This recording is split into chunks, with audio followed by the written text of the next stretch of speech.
A very good day, student. Today we'll cover the two topics. First topic is your principles of effective communication and second topic is your basic writing skills. So what do you mean by effective communication? Effective communication is the ability to express ideas in most effective way to bring out desired results in the core of communication skills. Effective communication promotes understanding, aids in decision making and develop the good relationship with others. To make effective communication in a better way, we follow some ways to make it in a effective manner. Okay, so those are the following ways. First one is communication code is mutually agreed. Well, how the communication code could be mutually agreed? That could be made by how, in which manner the communication should proceed is very much important. The language, environment and mode of communication also constitute the code of communication. Next one is messages should be encoded well in clear, concise and correct method. Whatever the message you are giving, that should be clear. Okay, if you are not giving in a clear method or in a correct method, then the receiver may get the wrong output. Okay, may get the wrong communication method. Okay, so you should be more clear, effective and more correct method such that you give the information in a correct way. Next one is your receiver of the message is responsible for how well message is being received and interpreted.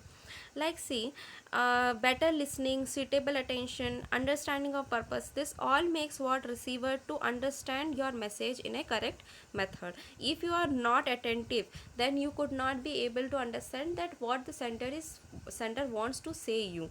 Next is how suitable is receiver's response to the communicated message. This all decides further progress of successful communication. If the communication is successful, then the receiver response will be good. If the sender could not give you in a correct form, then the receiver could not give you an effective way. Next is there are various characteristics of effective communication. That are as follows. First one, communication should be clear in content and purpose. Second is communication should be complete with least scope of questions. It should be least scope of questions. Okay, it should be so much complete that the receiver could not ask you so much questions, or he could not be in a doubt that what the sender have said you. Next is communication should be based on right facts and should be vague. Next is written communication should be concise and to the point. It should not be without your topic. Okay, it should be to the point. Okay, next is good communication develops relationship, it promotes confidence and creates the goodwill.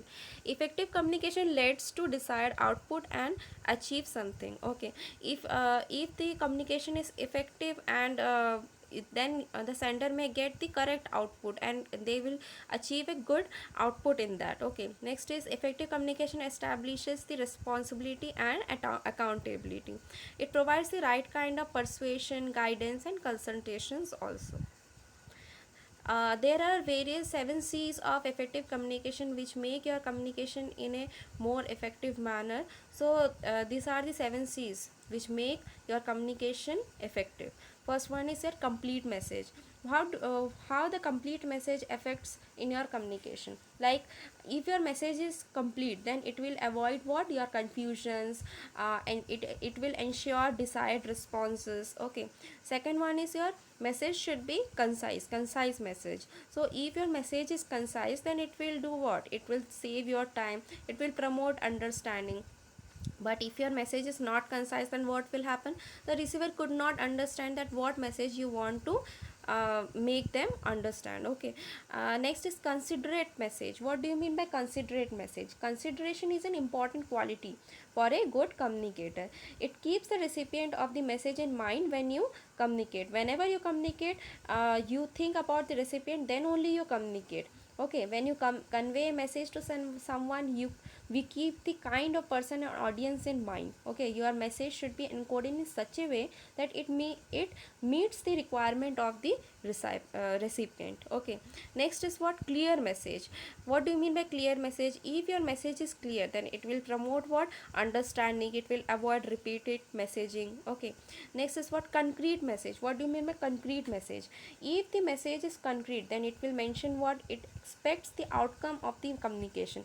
Concrete messages focus on the central idea and purpose of communication and avoid unnecessary details to prevent what? Distraction. Okay, next is what? Courteous message. Courteous message means what? It develops the good relation. If your message is courteous, effective, then it will develop the good relation between sender and the receiver, and it will promote the mutual benefits as well. Next is correct message. If your message is correct, then the in between the sender and receiver, it will promote the trust, it will enrich the relationship. Okay. Next is there are basic writing skills. While verbal communication, written form is the most effective way to convey your message. So in written communication, it requires time to shape your message before the sending. So what are the time to shape?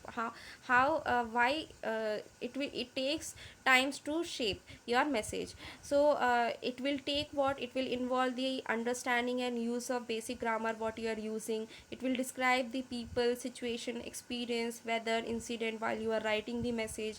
While writing, you should be aware of framing the simple sentences and short sentences also. While writing, you will express your feelings, ideas, like, dislikes of the sender as well as the receiver. Okay. Next, you should be aware of how to begin your line, how to end your line. These all are the basic writing skills while you should remember while writing anything at the time of communication. Okay. So first basic writing skill you should remember is what? First one is phrase. What do you mean by phrase? A set of words that indicate some object or action but does not make complete sense is called what? Phrase. There is an example of for explaining phrase. First one is like Lata is riding a bicycle. This is the sentence. Okay, so what will be the phrase of it? A red bicycle will be the phrase. Okay, and rest will be what? Your sentence. There are types of phrase also. First is noun phrase. Noun phrase is there, verb phrase is there, adjective, adverbial, prepositional phrase. All these phrases are also there. So what do you mean by noun phrase? It indicates a noun. Like example I can give, the child is playing with his toy car. Verb phrase, it indicates main and helping verb. Example can be given, he is eating his lunch. So is eating is what? Your verb phrase. Adjective phrase, it indicates adjectives or article. For example, keep this red hat on the metal chair. So this red will be the adjective phrase, and the metal chair will, the metal will be also the adjective phrase. Next is adverbial phrase. It indicates the adverbs. Like example, the thief jumped through the window very quietly. So very quietly will be what? Adverbial phrase. Next is prepositional phrase. It includes a preposition followed by a noun. Example, the cat is under the hat. The under the hat will be what? Your prepositional phrase. Now next is what? Sentence. When a group of words are arranged in such a way that it conveys the complete meaning of an idea, then such group of words is called as what? Your sentences. There are various kinds of sentences as well.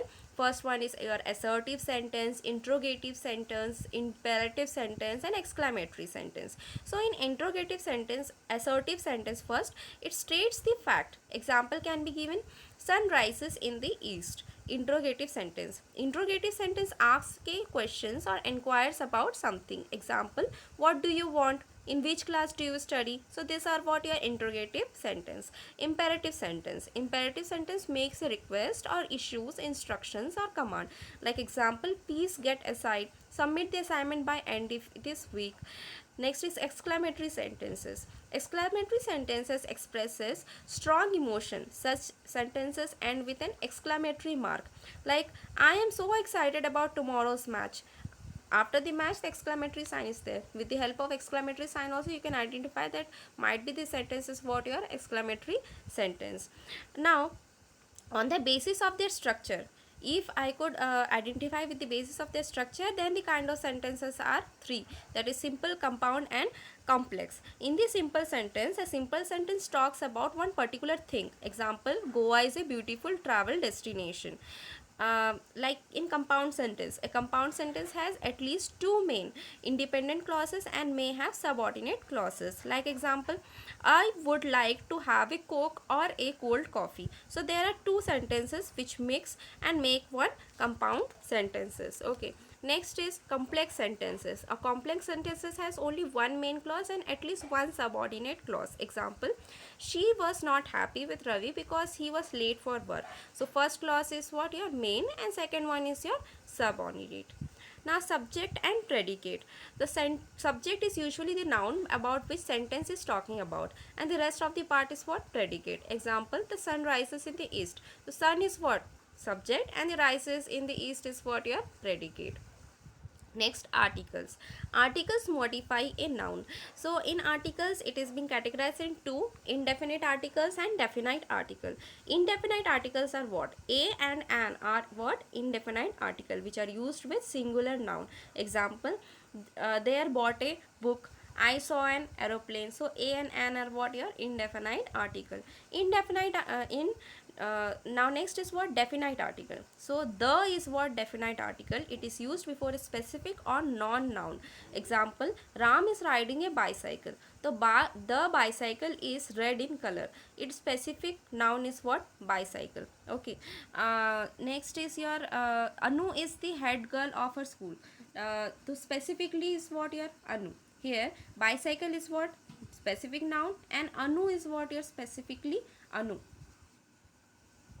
Next is paragraph writing. Paragraph is the fundamental unit of composition. It is a set of sentences arranged in a logical sequence. While writing a paragraph, we must consider the following. Topic of the paragraph. What do you mean by topic of the paragraph? The topic on which the paragraph needs to be written should be what? Clear. Opening sentences. A paragraph should begin with the main or topic sentences that clears about the title of the paragraph. Next is expansion of the explanation. This part includes the sentences which elaborate on the topic more. And last one is what? Conclusion. The paragraph should end properly with a closing sentence or conclusion. Here the first sentence is topic sentence and last one is the concluding sentence. Next, rules for writing the paragraph. There are various rules also for writing the paragraph. First one is keep the paragraph focused on the topic, avoid the longer paragraphs. Topic sentences should be relevant. Arrange the sentence in a logical sequence. Avoid repeating sentences. Conclude the paragraph should cover the central idea of the topic. So this is all about today's topic. Thank you.